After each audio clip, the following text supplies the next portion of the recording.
JPG, PNG, SVG ou Web.p, lequel de ces formats est-il le plus adapté pour les images de ton site web?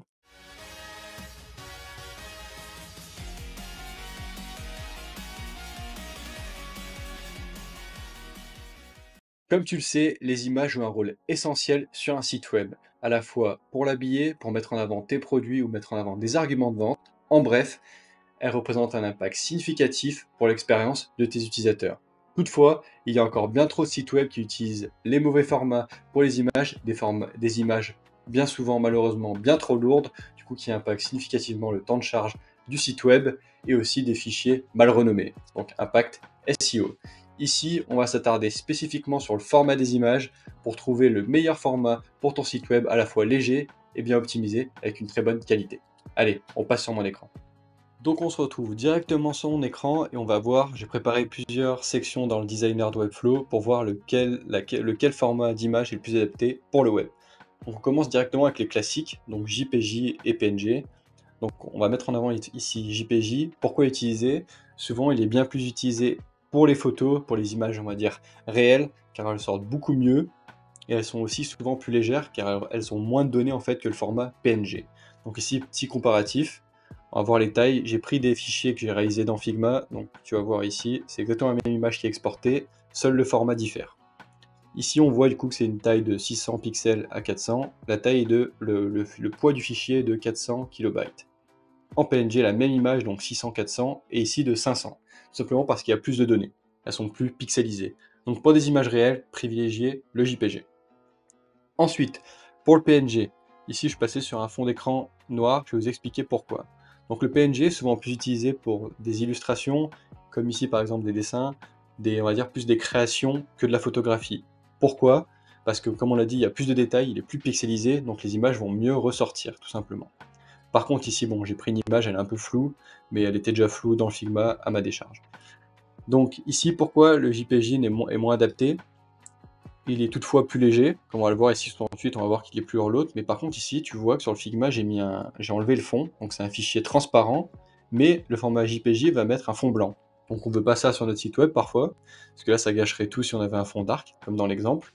Alors que le PNG, bien qu'il soit un peu plus lourd, ici 10 kilobytes en plus, on voit qu'il garde le fond transparent. Donc pour les illustrations comme celle-ci, privilégiez le PNG. Donc voilà, ça c'est des formats assez classiques utilisés sur un site web, JPG, PNG, mais nous on va aller plus loin, on va prendre le format le plus adapté, le mieux, qui est le suivant, qui est le format WebP. Donc ça a été fait par Google. En gros, c'est le format JPG, PNG, mais en beaucoup plus léger et avec une qualité assez proche en fait de ces images, donc il faut le privilégier pour un site plus léger, plus performant. Du coup, ici petit comparatif. Donc pour le JPG, j'ai pris la photo et pour le PNG, j'ai pris le personnage. D'ailleurs, ce personnage, j'y pense, c'est un dresseur Pokémon. Lucas a fait une vidéo pour pimper ton CV en carte Pokémon, donc je mettrai la vidéo quelque part. N'hésite pas à aller voir. Pour le PNG, on reprend les éléments de tout à l'heure. On voit que la taille c'était de 400. On voit au niveau qualité d'image que c'est assez similaire au WebP, hein, si je dis pas de bêtises. Allez, quelques pixels près, mais ça se voit pas à l'œil nu. Donc ici, le JPG était de 400 kilobytes et le WebP, ici, est passé à 45 kilobytes. Donc on a fortement diminué la taille, le poids du fichier, pardon, et en gardant une qualité assez similaire, donc c'est énorme. En fait, en termes de temps de chargement pour ton site web et impact SEO, comme tu connais, c'est énorme. Pour le PNG, même dynamique, on voit que la qualité était déjà floue de base, donc elle n'a pas trop changé. Ici, le poids était de 76 kilobytes, et ici, on est passé en WebP à 11 kilobytes. Donc c'est tout simplement énorme. Mais là, je sais ce que tu vas me dire. Tu vas me dire, ok Nathan, mais comment je fais des images ou des illustrations en WebP? Car je suis sur Figma, je suis ici, je vais exporter, il n'y a que le format PNG, JPG, SVG, PDF. C'est gratuit en plus, ça s'appelle scoosh.app tout simplement. Donc tu as juste à aller sur le site, drag and drop l'image que tu veux. Ici, on va prendre la photo en JPJ qui fait 400 kilobytes, je rappelle. Elle est déjà optimisée ici en JPJ, en WebP, hop, elle descend à 46 avec une qualité, ici on met juste la qualité de jusqu'à 75 et on voit que franchement il n'y a pas trop de changements, on peut laisser comme ça, sinon tu peux être 100% si tu veux plus, mais là le fichier sera un peu plus lourd, 139 kilobytes. Privilégie 75, c'est très bien, et là on voit qu'on a réduit de 90% la taille du fichier, donc c'est énorme. Tu télécharges, tu mets dans Webflow comme une image classique. Donc voilà, énorme. Ce format, en fait, il existe depuis déjà quelques temps by Google, mais il était moins utilisé, il commence à être de plus en plus utilisé, car avant il n'était pas, comment dire? Il n'était pas, display, donc on l'affichait pas sur tous les browsers, sur tous les moteurs de recherche, notamment Safari. Là, j'ai mis un site pour aller voir cannews.com qui montre en fait sur quel, browser il est display ou pas, quelle version à chaque fois des browsers ou pas. Tu vois que maintenant c'est beaucoup dans le vert. Il y a quelques années, bon, j'ai pas le screenshot, c'était beaucoup dans le rouge, donc il n'était pas affiché bien sur Edge, sur Safari, même sur Opera, les autres moteurs de recherche, même sur certaines versions de Chrome. Maintenant, c'est plus le cas, donc honnêtement, moi je te conseille de mettre du WebP. Ça s'affiche de partout. Tu vois, au global, ça s'affiche sur 94% des devices, sur tous les utilisateurs. Après, bien sûr, à voir toi sur quel device tes utilisateurs sont plus présents. Et si t'arrives à un truc de plus de 95%, franchement, tu peux le faire. Voilà, je pense. Donc voilà, privilégie WebP. Et après, je te prépare un petit bonus pour les derniers éléments. Ici, c'est pas des images, mais c'est pour tes icônes. Privilégie le format, cette fois-ci, SVG. Donc petit comparatif. J'ai mis une icône au pif, là, c'est comme quand tu as un diplôme, quoi, un chapeau, petit chapeau. JPJ, bon, déjà la taille est de 10 kilobytes et il y a toujours le fond blanc, donc ça nous dérange, donc ça dégage. Le PNG 2 kilobytes, intéressant, ça ressort bien.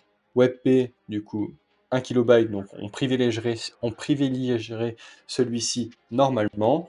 Mais après, on a le SVG qui est le miracle, donc il n'y a pas de taille car en fait c'est un format hébergé sur le web. Et en plus, la petite astuce, le petit truc encore mieux, sur Webflow, tu mets ton icône et tu peux modifier directement les couleurs dans le designer. Donc tu peux mettre ce que tu veux comme couleur ici directement sur Webflow. Donc c'est trop bien, ça t'évite à chaque fois ici, je voulais mettre une icône par exemple qui est rouge, de retélécharger l'image, de mettre l'icône rouge, de remettre la classe, etc. Donc tu as juste à embed une petite ligne de code sur ton SVG, car en fait tout simplement le SVG ça va vectoriser ton icône. Donc qui dit vecteur, chaque vecteur tu peux modifier la couleur, tout simplement. Donc, lorsque tu auras du SVG, moi ce que je dis sur Webflow, j'utilise la librairie Relume, où ils ont pas mal de librairies d'icônes, donc celle de Google par exemple, HeroIcon. Ici j'ai utilisé HeroIcon, donc tu cliques dessus. J'ai pris ce académique cap ici, ce chapeau. Tu peux télécharger son SVG, si tu veux le mettre dans tes Figma, avec différentes tailles. Soit tu le copies for Webflow, avec la taille que tu veux. Tu peux le modifier après. Tu colles, et l'appareil. Et tu peux modifier la couleur comme on a vu ensemble juste avant. Donc voilà, c'était le petit bonus. Et voilà, c'est déjà la fin de cette vidéo. Comme tu l'as vu, le format web.p est incroyable, selon moi en fait. J'utilise que ça maintenant sur mes sites Webflow, quasiment que ça, à la place du JPG et du PNG, pour les deux raisons que j'ai évoquées, du coup format beaucoup moins lourd, et on garde une qualité optimale. Après, pour améliorer ton SEO encore plus, et même pour toi, renomme tes fichiers, bien sûr. J'ai pas envie de voir des XYZZ2, machin, renomme ton fichier. C'est beaucoup mieux. Et voilà, bah écoute cette vidéo, j'espère qu'elle t'a plu. Si c'est le cas, bah like, partage, commente. Je sais pas quoi commenter pour le référencement, mets un pouce, quelque chose comme ça. Ça nous met en avant, ça nous soutient et ça nous met en avant davantage sur YouTube pour l'algorithme. Et voilà, je crois que ça devrait tout. Du coup, bah, je te souhaite une excellente journée ou une excellente soirée. C'était Nathan. Je te dis à la semaine prochaine. Ciao!